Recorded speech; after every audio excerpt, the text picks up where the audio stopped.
I don't think the city will ever rise from the shock. I don't see how it can. That was the epitaph written by a man named William Brewer for Sacramento in March of 1862. Brewer was a federal land surveyor. He was in Sacramento to help with the first state geological survey.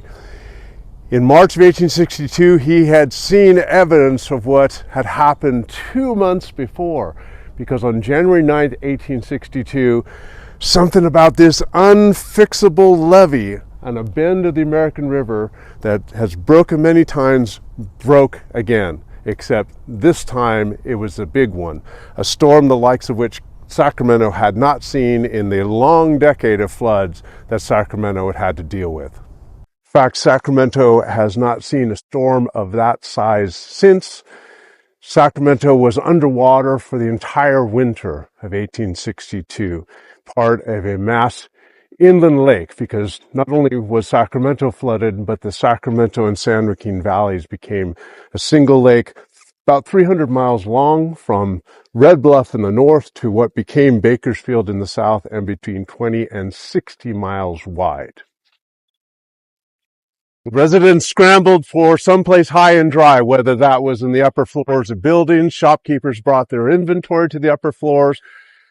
Others gathered at the side of Sutter's Fort. That's a hill you almost can't tell in Sacramento.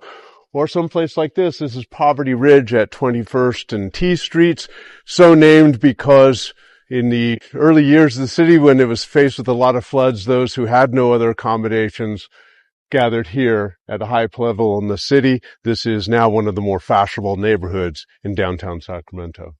The next day, January 10th, is Inauguration Day for Governor-elect Leland Stanford. He is brought out of an upper floor window here at his family mansion at 8th and N Streets, put in a rowboat, and rowed 6 blocks north to the county courthouse, which is also serving as the state capitol.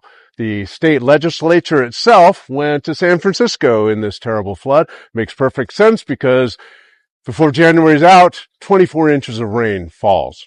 Now, you can't fault William Brewer for predicting that the city could not rise from the shock of the terrible 1862 flood.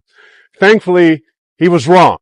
It took the city a couple of years to get around to it, but it had embarked on an ambitious 13-year plan to raise the center of the city. We are on Front Street, standing 25 feet above where Front Street originally was.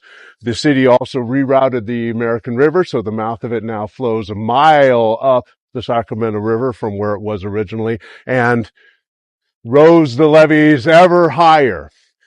But I think William Brewer also had an idea of the city's gumption, because he also wrote, "No people can so stand a calamity as this people. They are used to it."